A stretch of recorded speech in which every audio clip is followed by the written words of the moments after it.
सुनहु सकल, सबके लिए कह रहे हैं, एक के लिए नहीं है ये। उस सभा में उनके गुरु भी थे, उस समय के ऋषि मुनि भी उसमें बैठे थे, और बाकी नगर के लोग थे, नगरवासी थे। स्त्री पुरुष का सवाल नहीं है, सारे थे। सुनहु सकल पुरजन्मम वाणी, कि मैं जो कह रहा हूं, ऐ मेरे प्यारे नगरवासियों, बड़े ध्यान से सुनो। कहां हूं न कछु ममता उर आनी, मेरे अंदर एक विचार आया है, क्योंकि कोई भी महात्मा हो, महापुरुष होते हैं, उनके अंदर हर एक के लिए दया का भाव होता है, जो प्रेम का प्रतीक है। तो अपने उस जनता से वो प्रेम और प्यार करते थे, तो कौन ऐसा भला आदमी होगा उसका हित ऐसी हो और वो गलत रास्ते पे जाए, समझाने की वो कोशिश करता है। यही भगवान राम भी कर रहे हैं, कह रहे नहीं अनीत, मैं कोई अनीत वाली बात नहीं कर रहा हूं, नहीं अनीत नहीं कछु प्रभुताई, यानी कोई दबाव भी नहीं है। जैसे गांव का प्रधान नहीं, वो तो दबाव देता है, ये तुम्हें करना है, कहते नहीं ऐसा नहीं है। ना मैं कोई अनीत बात कर रहा हूं और ना ही मैं कोई दबाव वाली बात कर रहा हूं कि तुम्हें करना है। सुनहु करो, सुन लो, जो तुम्हें कर भाव वो करो, जो तुम्हें सुहाई, जो तुम्हें अच्छा लगे। हमारे बुजुर्ग ये तो समझाते हैं, कुछ बच्चे मानते हैं, कुछ नहीं मानते हैं, अंत में कहता जैसे तेरी मर्जी। तो जब कब चेतता है, जैसे कबीर साहब ने कहा, कहे कबीर नर तबियु जाग्यो, जम का डंडा मूड में लाग्यो। जब वो घटना घटित हो जाती है, तब उसे होश आता है कि मेरे जो बुजुर्ग थे वो जो कह रहे थे सही कह रहे हैं। इसीलिए यहाँ पर रामचंद्र जी कह रहे हैं कि जो तुम्हें अच्छा लगे वो करो, लेकिन मेरी बात तो सुन लो। जो मेरी बात को मानेगा वो मेरा सेवक है, वही मेरा सच्चा शिष्य है, वो अपने जीवन के लक्ष्य को हासिल करेगा। और जो अनीत कछु भाखों भाई, तो बरजो में भविष्य रही। देखो कोई मैं ऐसी बात नहीं कर रहा हूं, कोई डरने की बात नहीं है। अगर कोई ऐसी बात लगे तो मुझे सीधे से मना भी कर देना। तो कौन सा संदेश था? वो संदेश बड़े भाग सभी के लिए कह रहे हैं। यानी यहाँ कोई जात का, कौम का, मजहब का सवाल नहीं है, इंसानी जामे की बात की जा रही है। कहते बड़े खुशकिस्मत वो लोग हैं, कौन?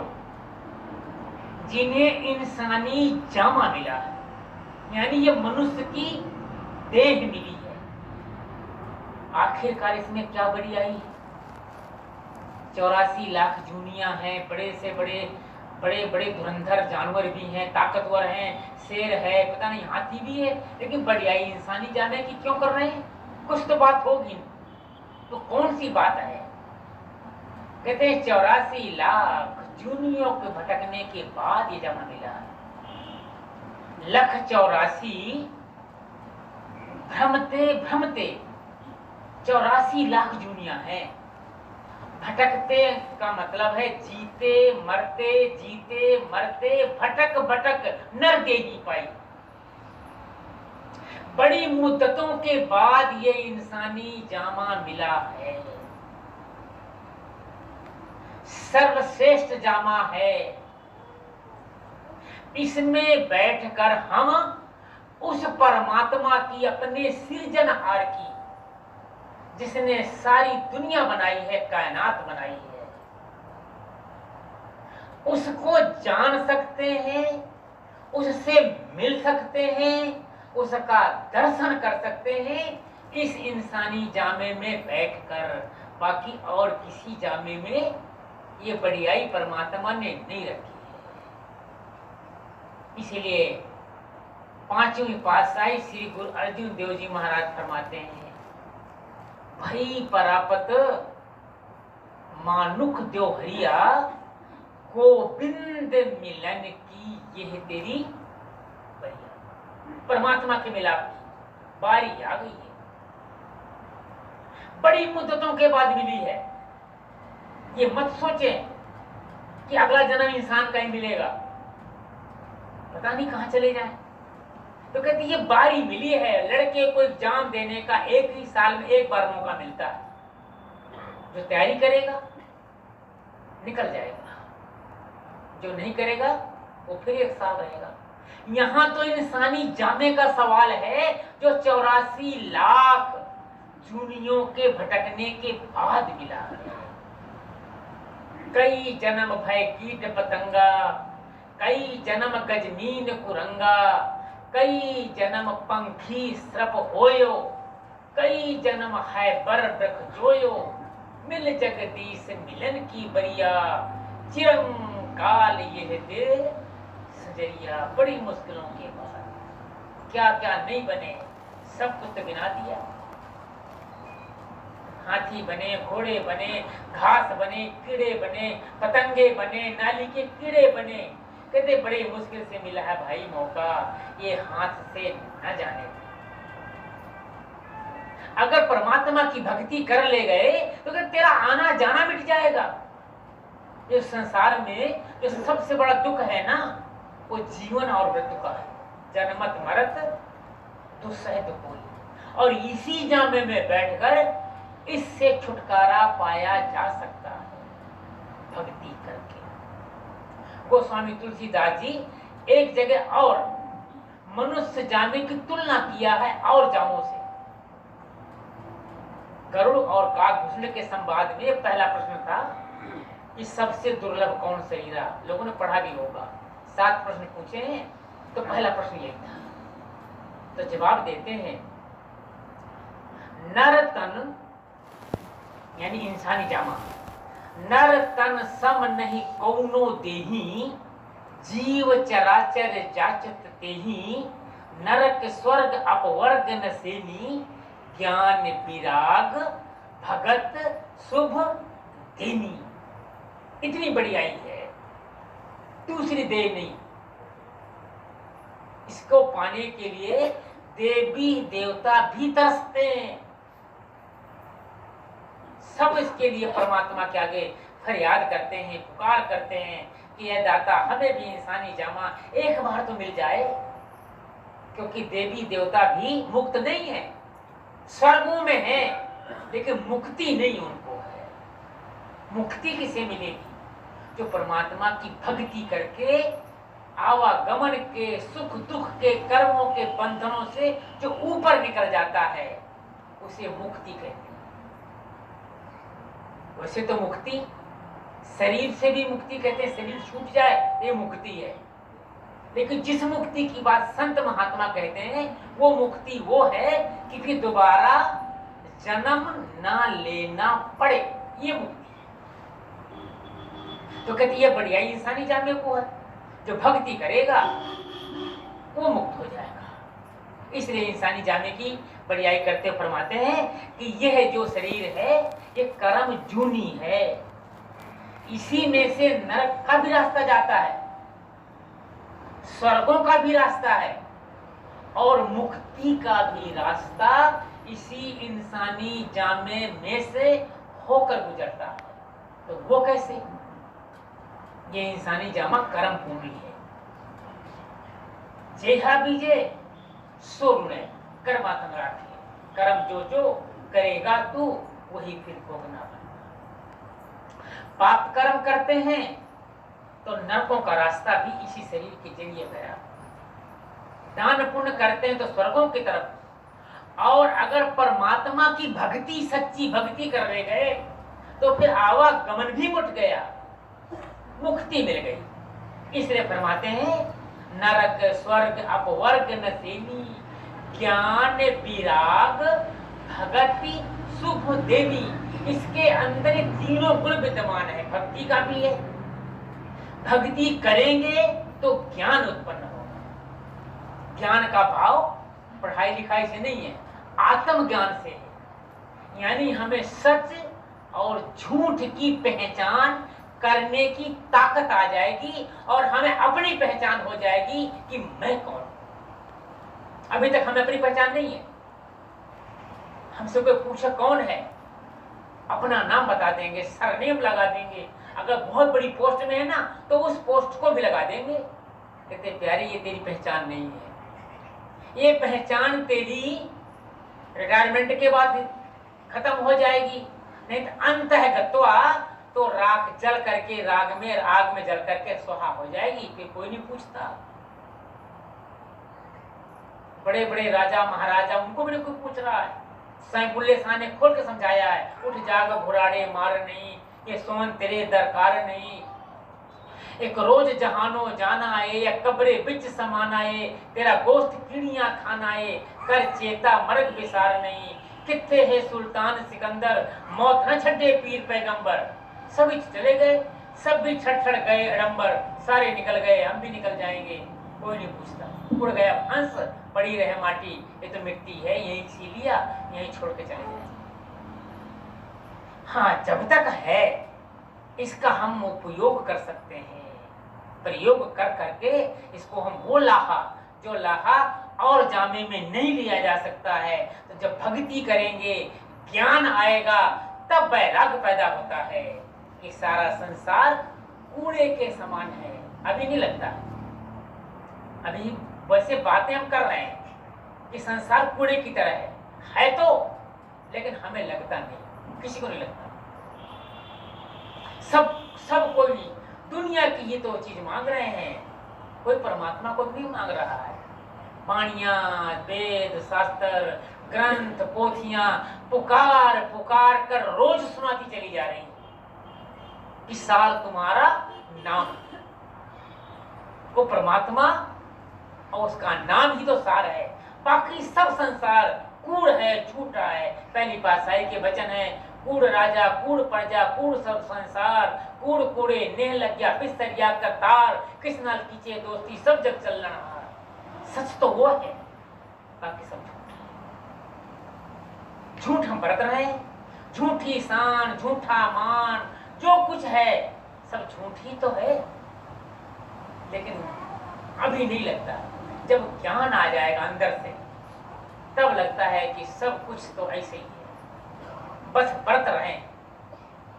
तब जाकर के ये वैराग्य पैदा होता है, और जब वैराग्य पैदा होता है तभी प्रभु से प्रेम होता है, नहीं तो नहीं। इसलिए कहते हैं यह काम किसी इंसानी जामे में बैठकर ही किया जा सकता है और किसी में नहीं है। इसलिए कहते हैं इसको पाने के लिए देवी देवता तरसते हैं। सुर दुर्लभ सब ग्रंथ ही गावा, देवता भी इसको तरसते हैं पाने के लिए, क्योंकि ये साधना का मंदिर है, इंसानी जामा। इसमें बैठकर साधना करके इसके अंदर ही परमात्मा को पाया जा सकता है, बाहर जाने की जरूरत नहीं है, क्योंकि परमात्मा इस शरीर के अंदर बैठा है। नर नारायणी देह कहा है, वो नारायण इस देही के अंदर बैठा है। जो अंदर जाएगा उसे ही तो मिलेगा, बाकी तो बस भ्रम में पड़ रहे हैं। इसलिए गोस्वामी जी ने एक बात को और खोलकर समझाया है उन परमार्थी जीवों के लिए जिन्हें इंसानी जामा मिला है, परमात्मा से मिलने की इच्छा है। कहते प्यारे बाहर क्यों भटक रहा है, तू अंदर चल। अब अंदर कहां से जाए, घर के जाने का रास्ता तो होना चाहिए। परमात्मा का घर ये है तो रास्ता भी तो कहीं ना कहीं से होगा, हमें तो पता ही नहीं है। सारी दुनिया परमात्मा की बात कर रही है, घर का पता नहीं है, न रास्ते का पता है। तो संत समझाते हैं इस घर का रास्ता बंद पड़ा है, दोनों आंखों के बीच दरमियान बज कपाट लगे पड़े। उसी को तो ब्रह्मरंध कहा है, थर्ड आई कहा है, सिंगल आई कहा है, अनेकों नामों से संतों महात्माओं ने याद किया। कहते प्यारे उस दरवाजे को तो खोल, कैसे खुलेगा, खोलने के तरीका भी समझाते हैं।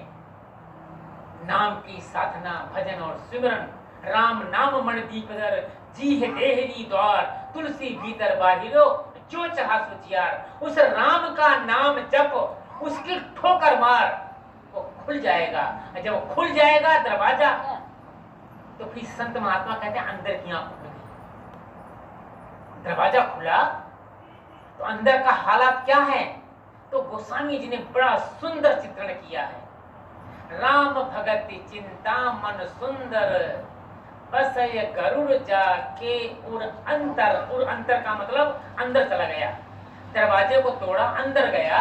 इसी का जिक्र काफी ने भी किया है कि मैंने अपनी आंख बंद किया, जब अंदर गया तो मैंने क्या क्या देखा, उभय घरी मां सब कुछ देखा। अंदर ही गया, सब कुछ देख के वापस आ गया। कहां गया? अंदर। अंदर माने इस शरीर के अंदर गया, जिसको गोस्वामी जी कह रहे हैं राम भगत चिंता मन सुंदर, बसे गरुड़ जाके और अंतर गया, तो परम प्रकाश रूप दिन राती, अंदर ज्योत जल रही है, अखंड ज्योत दिन रात जल रही है।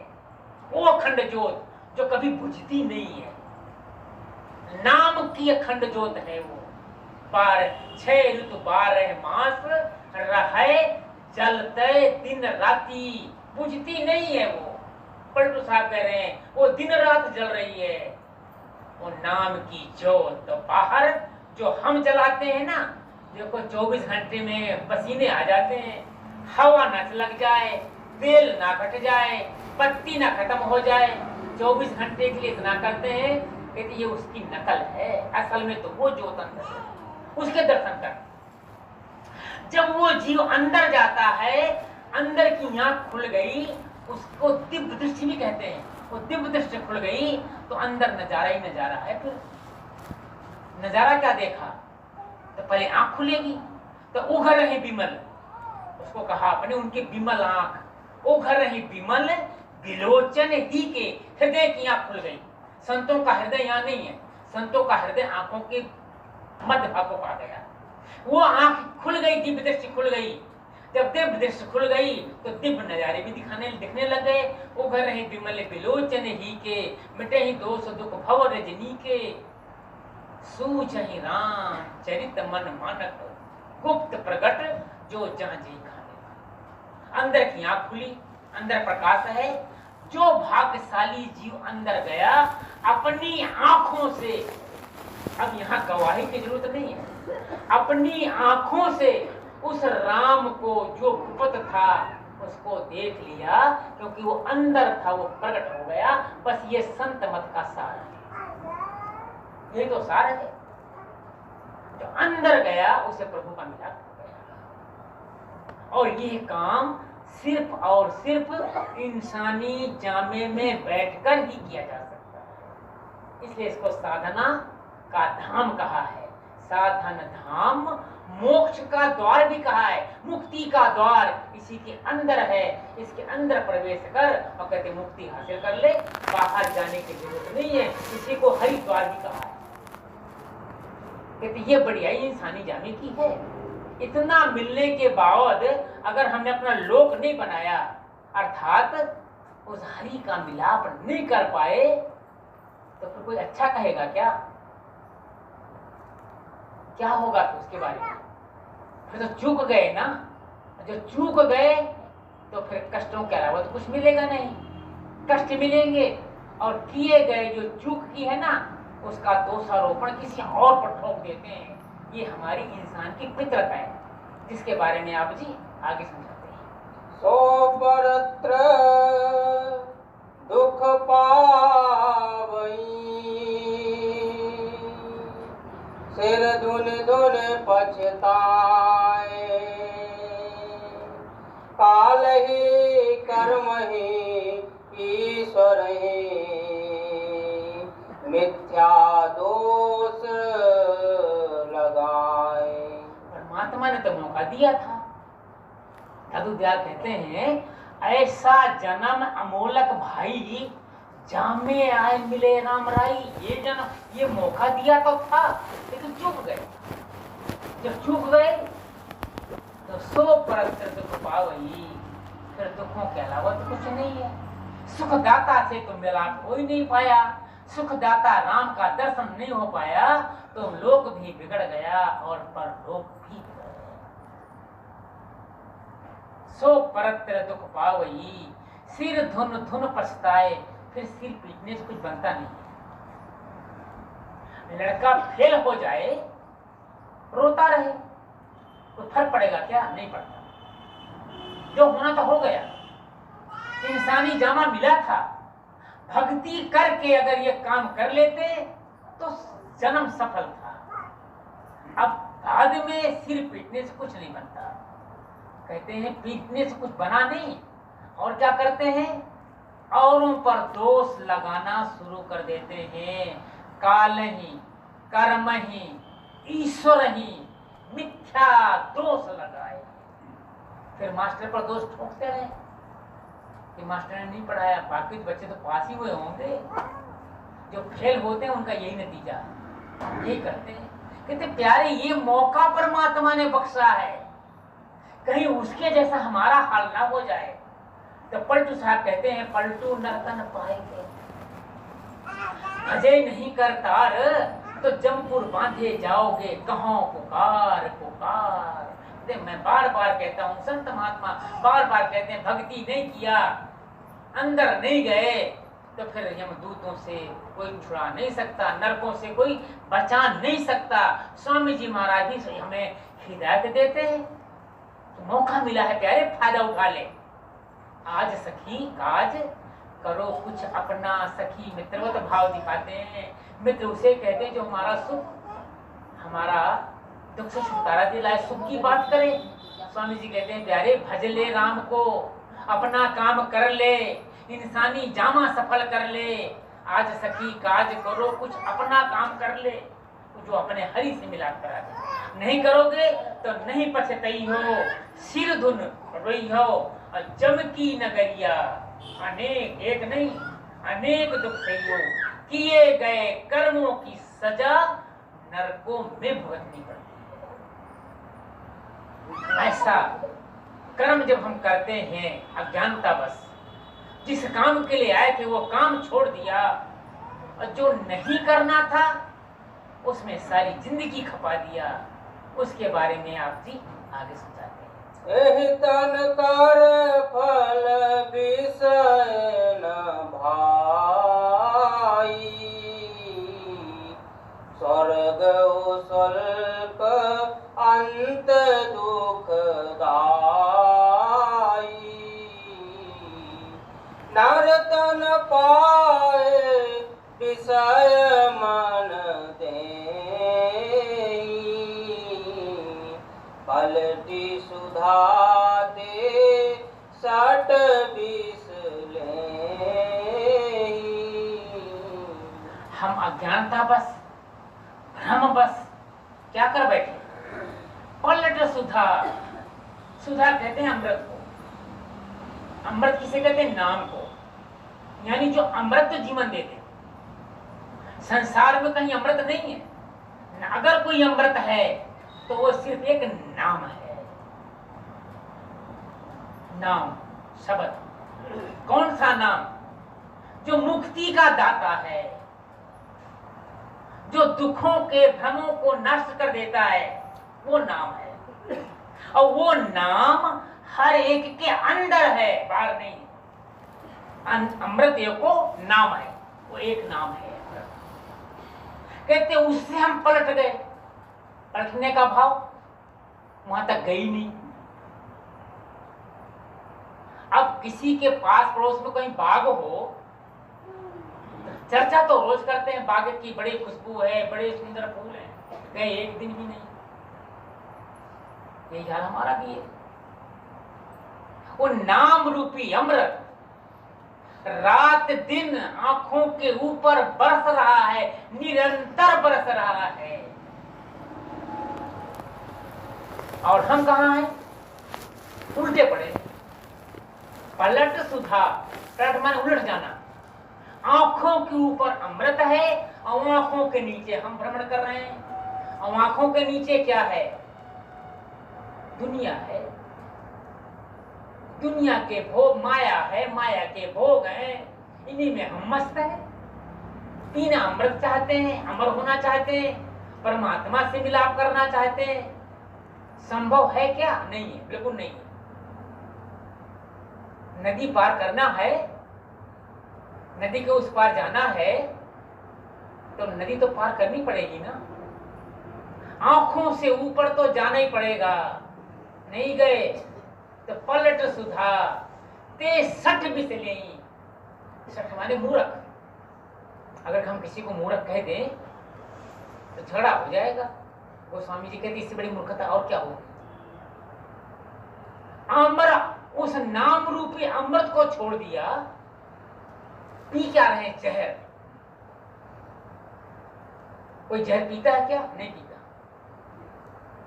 मुझे पता नहीं कि मर जाएंगे, लेकिन हम दिन रात पी रहे हैं माया का जहर, विषय विकारों का जहर।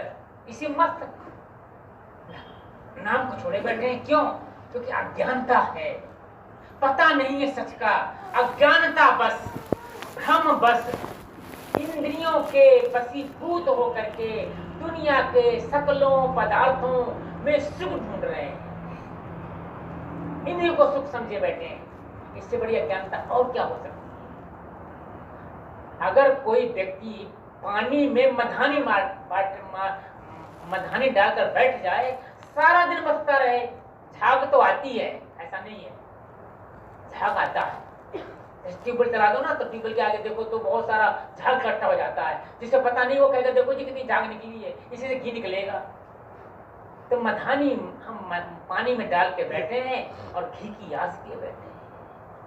तो ये वाली हालत हमारी भी है। यही तो अज्ञानता है। इससे बड़ा भ्रम और क्या हो सकता है। परमात्मा अंदर है, नीचे हम घूम रहे हैं, परमात्मा का मिलाप का तो कोई सवाल ही नहीं उठता। कहाँ चले गए इस शरीर में पाकर के, तन नर तन यही तन कर फल विषय न भाई, कितने विषय विकारों से फटा। सोने सी काया, थोड़ा बहुत दान पुण्य कर लिया, स्वर्गों में चले गए। कहते हैं भैया वहां से भी लौट के वापस आना पड़ेगा। जब स्वर्गों का सुख, स्वर्गों का जो फल है ना, खत्म हो जाता है। जैसे बैंक बैलेंस जिस दिन खत्म हो जाता है तो बैंक वाले कहते हैं मत आया करो, 2-4 बार मना करेंगे, नहीं तो बाद में गार्ड जो है ना वो धक्के देकर बाहर निकाल देगा। यही हालत है स्वर्ग का। स्वर्ग हम स्वल्प अंत दुखदाई, फिर यहीं आना पड़ेगा। फिर तो नर तन पाए, परमात्मा ने एक मौका दिया था, वो भी गंवा दिया। अब आया हुआ मौका यानी नर से नारायण, इंसान के भगवान बनने का, रंक से राजा बनने का, एक बादशाह बनने का एक मौका मिला था, त्रिलोकी का मालिक बनने का मौका मिला था। हाथ से गवा दिया, हाथ से गवा दिया। अगर किसी का 1500 का नोट गुम हो जाए, खो जाए तो कितना दुख होता है। और यहाँ तो बादशाहत जैसी चीज हाथ से गवा दिया, तो कोई क्या कहेगा? अच्छा कहेगा या बुरा कहेगा? तो इसका निर्णय गोस्वामी जी आगे ताहि कबहु फल काए न कोई, कुंजाग्रह परस मन कोई, आकर चारे लक्ष 84, जो निभ्रमत जीव अविनाशी। निर्णय दे दिया गोस्वामी जी ने। कितने 84 लाख युनियों को भटकने के बाद मौका मिला था, हाथ से चला गया। तो ताहि कबहु फल का है न गुंजाग्रह है, परसमन कोई पारसमणि। पारसमणि का नाम लोगों ने सुना है। पारसमणि वो धातु, वो मणि है कि अगर लोहे में स्पर्श करा दे सोना बन जाता है। लेकिन तो पारसमणि नाम यहाँ नाम के लिए प्रयोग किया गया है। कहते पारसमणि को छोड़ दिया, भले मानस और घुंघुचियां, आजकल तो घुंघुचियां नहीं होती, जानते हुए नहीं होंगे, कौड़ियां। कहते कौड़ियां इकट्ठा कर रहे हैं, फिर भी अपने आप को मकरमंद समझे बैठे हैं। पंचम पासा फरमा रहे हैं, लख 84 भ्रमते भ्रमते मनुख जन्म अब पायो, रे नर ओछे रस लपटायो। ओछे रस, इंद्रियों के भोगों में, माया के भोगों में तो अपने आप को अपने इस इंसानी जाने को खपा रहा है। अमृत संग बसत है तेरे, तेरे अंदर वो नाम है, उसको तो भूला बैठा है। अमृत संग बसत है तेरे हो, बेखयन सन उलझायो, विषय विकारों में उलझे पड़े हो। कैसे काम बनेगा, कहाँ जाएंगे फिर? तो जहां आशा तहां बासा, मौका तो चूक गए, तो फिर जैसे आशा वैसे बासा के लिए 84 के जेल खाने में फिर आना पड़ता है। मौका तो मिला था, आकर 4,84,000 फिर जोन भ्रमती जीव विनाशी, फिर यहीं आकर टपक गए इस दुनिया में, इसी माया की नगरी में 84 के जेल खाने में। मौका तो मिला था, निकल नहीं पाए, फिर वापस आ गए। और जहां भी जाकर जन्म लेते हैं पता नहीं कहां लेंगे, किसके घर में जाएंगे, मौका मिले कि ना मिले। इस उस अवस्था का वर्णन आप जी आगे कर रहे हैं। फिरत सदा माया कर फेरा, काल कर्म स्वभाव गुण घेरा, कबहु करे करुणा नर देहि, देते ईश बिन हेत स्नेही। एक चूका हुआ जीव, भूला हुआ जीव मकसद में कामयाब नहीं हो पाया, दुनिया की आशाएं तृष्णाएं लेकर के शरीर को छोड़ दिया, तो फिर परमात्मा भी उसी को पूरा करने के लिए कहते बेटा तुम नहीं जाओ। जिंदा दे लेंदे थक पाही, जुगनी जुगंतर खाई खाए, मांगते जाओ देता जाएगा, मांगते जाओ तो देता जाएगा। जैसी इच्छा उसी को पूरा करने के लिए परमात्मा वहीं जाकर जन्म देता है। वहीं कोई बाल बच्चों की अगर ख्वाहिश लेकर मरता है ना, तो ऐसी जगह जन्म देता है कि ढेरों बच्चे पैदा होते हैं। धन दौलत की इच्छा है तो ऐसी जगह देता है ना जहां रखवाली करनी पड़ती है बैठ के। ये आशाएं हैं, बांध कर रखती हैं, यही तो बंधन है। तो फिरत सदा माया कर प्रेरा, ये सारा संसार माया का है, सारा संसार। ये शरीर भी माया है, ये जिसमें बैठे हैं ना ये भी माया का है, ये सच नहीं है। झूठी काया, झूठी माया, झूठा मन जो रहा लो, ये सब झूठ। माया का काम यही है कि सच के ऊपर पर्दा डाल दिया। ये पर्दा पड़ा है माया का, अंदर सच है आत्मा, जिसका अभी तक हमें अनुभव नहीं हो पाया। और जिस दिन हमें अपना अनुभव हो जाएगा ना कि अहम ब्रह्मास्मि, कि मैं ही ब्रह्म हूं, उस दिन हम जाग जाएंगे, उस दिन जाग जाएंगे। अभी नहीं, अभी सोई इधर कान सुना इधर निकाल दिया, तो कहां आ गए? फिर तो सदा माया कर प्रेरा, इस संसार में आ गए। माया का पसारा है, 3 गुण हैं, 25 प्रकृतियां हैं, उन्हीं के तो बसीभूत हम चल रहे हैं, वही हमें चला रहे हैं, उसी प्रेरणा मिल रही है। इस माया की दलदल में हम निरंतर फंसते चले जा रहे हैं, फंसते चले जा रहे हैं, हाथ पैर मारते हैं और फंसते चले गए। निकलने का कोई राह, कोई रास्ता दिख नहीं रहा है। इस दलदल में फंसे हुए जीव की दशा को देखकर, दुर्दशा को देखकर, निर्बलता और असहायता को देखकर उस करीम को, उस दयाल पुरुष को दया आ गई। कौन सी दया आ गई? कि आखिरकार ये मेरा ही तो अंश आत्मा है, जीव है, अज्ञानता बस गलती कर रहा है, दलदल में फंसा है, इसको एक बार फिर मौका देते हैं निकलने का। कौन सा मौका? कब हूं कि करी करुणा नर देही, देते ईश बिन हेत सनेही। ये जो जामा आज हमें मिला है, जिसमें आज हम सब बैठे हैं, ये उस परमात्मा की अनमोल दात है, अनमोल, कोई कीमत नहीं इसकी। दिया किस लिए था? अपने मिलाप के लिए, इस भव सागर से तरने के लिए एक बेड़ी दे दिया कि शायद अब की बार ये बेड़ी पार लगा दे, भव सागर से निकल आवे। तो प्रश्न उठता है कि पहले भी तो इंसान बने होंगे, पहले भी तो बेड़ी मिली होगी, तो ये बेड़ी डूबी क्यों, ये नाव डूबी क्यों, डुबाने वाले कौन है और निकलेगी कैसे और निकालने वाला कौन है, इसका जवाब गोस्वामी जी आगे दे रहे हैं। नर्तन भाव पारधे कहूँ बेरो, सम्मुख मारत अनुग्रह मेरो, कारण धार सतगुर दृढ़ नावा, दुर्लभ साज सुलभ करे पावा।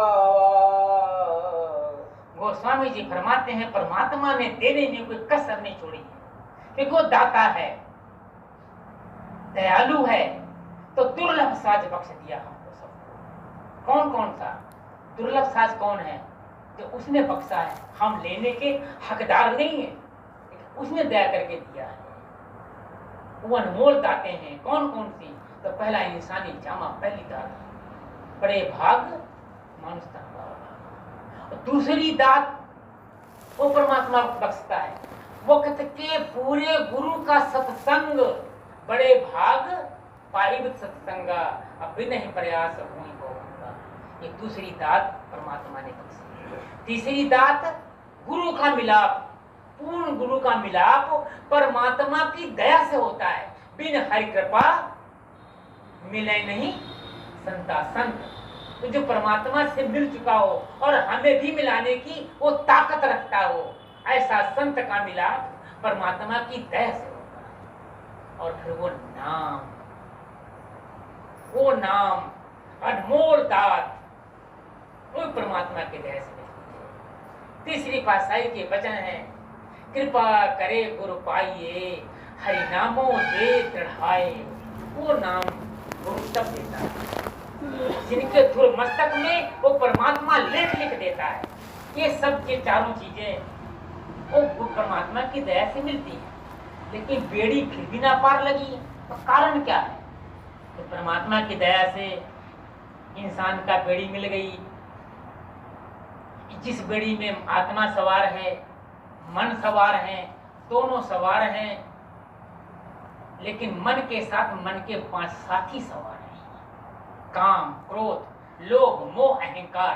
ये मन के सलाहकार हैं, मन को ये सलाह देते हैं कि ये जीवन रूपी नाव कैसे चलनी है। तो हमको सारी जिंदगी जीवन भरे मन ही चलाता है, चले जा रहे हैं, बहते चले जा रहे हैं, कभी पूरब की तरफ गए, कभी पश्चिम की तरफ गए, कभी वहां डूब गए, कहाँ वहां डूब गया, कभी काम ने डूबाया, कभी माद ने डूबाया। ये डूबते तो रहे, आज तक कहाँ निकल पाए? अगर निकल गए होते तो फिर यहाँ क्यों बैठे होते? आ जाओ, डुबाने वाला कौन? वो 5 साथी, वो सलाह। इस तरह से नाव नहीं निकल पाई और हम इसी मझधार में गोते खा रहे हैं। अब निकले कैसे? तो कहते कोई मल्लाह मिले निकालने वाला नहीं। तो कौन है? तो कहते कर्णधार सतगुरु दृढ़ नावा। वो गुरु है, वो कर्णधार, वो नाव को किनारे लगाने वाला, वो मल्लाह नाविक, वो गुरु है। अगर वो हमारी नाव में सवार हो जाए या हम नाम रूपी जहाज में बैठ जाएं तो बेड़ा पार हो सकता है। लेकिन गुरु बैठे कैसे नाव में? नाव तो भरी पड़ी है, काहे से? नर तन पाए विषय मन में, विषय विकारों से भरा पड़ा है। आशाएं तृष्णाएं मरने के कगार पर बैठे हैं, पैर हिल रहे हैं, सिर हिल रहा है, ख्वाहिशें 7 पुस्तों के लगाए बैठे। तो परमात्मा का गुरु कहाँ के बैठे? किसकी नाम बैठेगा? जो उसके आगे फरियाद करता है। फरियाद कैसे करता है? सवेरे जग करके बैठता है, भजन बंदगी करता है कि सच्चे पातशाह अब की बार ये बेड़ा पार लगा दो। उसकी नाव में बैठता है। लेकिन ये बैठने कहाँ देते हैं? मन कहते नहीं, हम ही काफी हैं, हम निकाल ले जाएंगे नाव को। ये तो हम लोग सारी जिंदगी करते हैं। और जब बैठने का मौका आता है तो फिर वो फिर सलाह देते हैं मन को, अरे अभी तो बहुत टाइम है, देख लेंगे, बैठ जाएंगे। सुबह और शाम करते करते, आज और कल करते करते किस अवस्था में पहुंच गए हैं? चौथापन तो आ ही गया, लगभग आ ही रहा है, आ ही गया। अभी तक हम नियमित भजन नहीं कर पा रहे हैं, तो गुरु कहां बैठेगा? तो करना क्या है? दिल का हुजरा साफ कर, तब तो बैठेगा। गुरु जब जिसकी नाव में बैठ गया ना, अब वहां मन की नहीं चलता है, नाव चली। अभी जीवन रूपी नाव चल रही है सत्संगी की, जो भजन बंदगी करता है। बदल गई चाल, मन के सलाह उसको साथी सलाह देंगे, लेकिन गुरु उसको रोक लेता है, नहीं, उसकी नाव सीधे चलती है। जब नाव सीधे चलती है, जब भंवरों में से निकल गई, तो फिर मन के साथी जो थे ना, वो मन से कहते हैं गुरु जल्दी मिला है, उसकी बात मान गए, और हम तो तुम्हारा बहुत पुराने दोस्त हैं, जब से दुनिया बनी, तो हमारी तुम्हारी दोस्ती खत्म, हम कुट्टी करते हैं, नाव से निकल जाते हैं। तो मन कहता भाई निकल जाओ, कम से कम नाव तो निकल आई आके। और जब वो कूद जाते हैं तो नाव हल्की हो गई। तो मन आप कहता है आत्मा से, नाव हल्की क्यों लग रही है? कहले मुझे ही पता नहीं है, लेकिन नाव हल्की तो है। इसका जवाब गुरु देता है, कहता जो वजन था ना, वो वजनदार वाले तेरे दोस्त से वो तो निकल गए, कूद गए, अब वक्त नहीं जाता, अब सीधे नाव किनारे लगा दिया। तो सत की नाव खेवटिया सतगुरु भव सागर करिया। ऐसे नाव किनारे लग गई, जिनकी लग गई उनका जीवन मुबारक है, इंसानी जामा मुबारक है, संसार में आने का भी उसका मुबारकबाद है। लेकिन जिन्होंने नहीं किया, उनके लिए गोस्वामी जी क्या कहते हैं अंतिम कड़ी में, अब इसको जो न तरे भव सागर नर समाज पाए, तो कृत निंदक मंदमती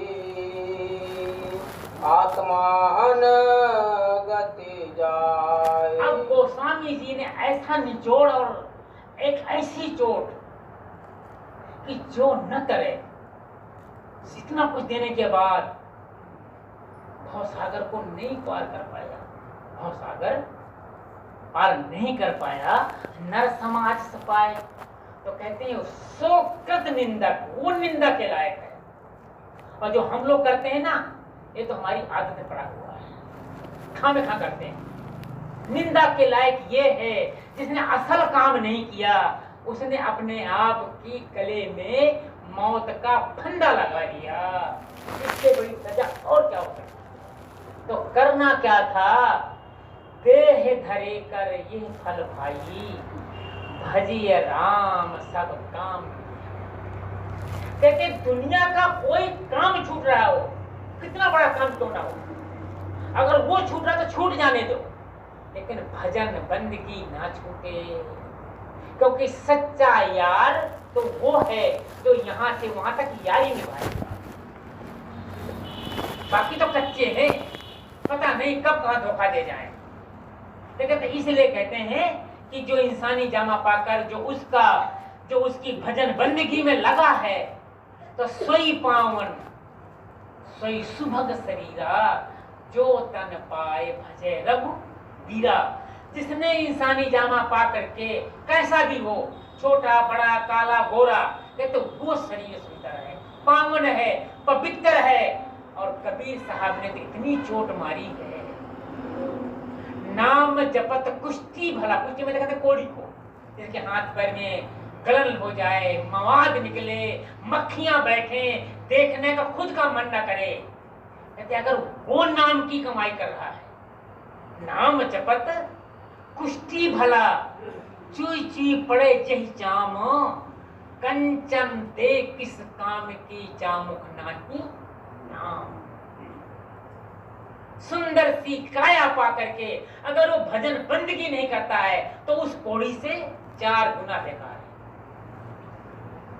जो उसकी भजन बंदगी करता है, कहते वह शरीर काबिले तारीफ है, बंदगी के लायक है, शीश नवाने के लायक है।